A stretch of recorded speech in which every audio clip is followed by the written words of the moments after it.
Niya po'y usas sigig saway na ako ni si Jim Paredes. Nabuang. Nagpakitag utin diya sa Facebook. Nyaga. Lulo.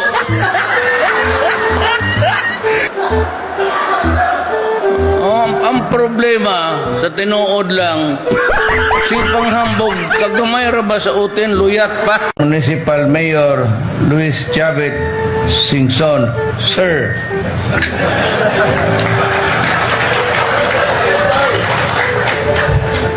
Sir, you know, you have my deepest respect. Pero ito si Bong. Sige siya pa, pinapanood niya yung gimmick mo doon sa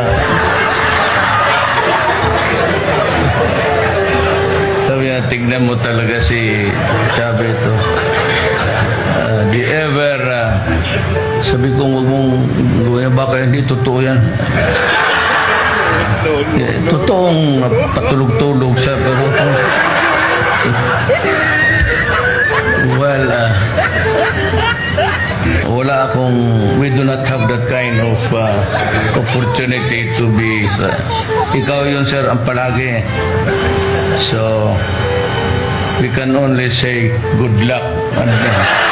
Mayor Duterte, ito po ang tanong para po sa inyo.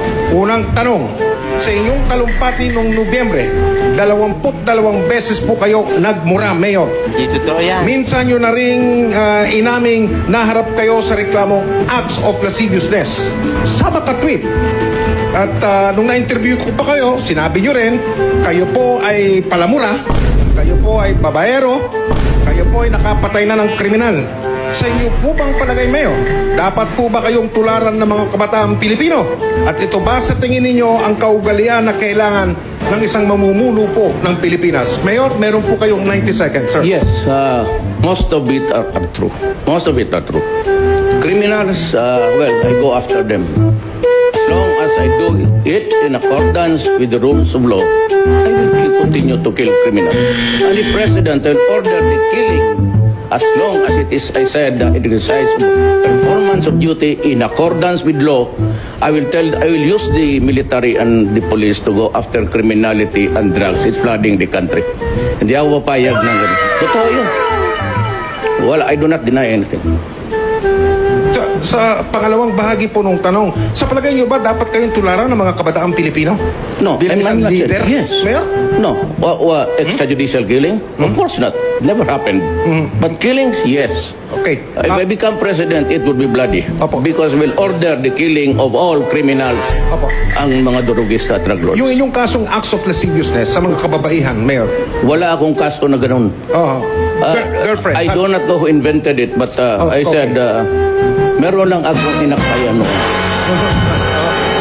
Ang nanay ko ang nagalit. Nagalit na. Okay. Isa pa. Kasi, Mayor, sabi niyo may mga girlfriend kayo. Dapat Totoo. bang tularan yan ng mga kabataan? well, kung hiwalay ka sa asawa, bagoyin mo sarili mo.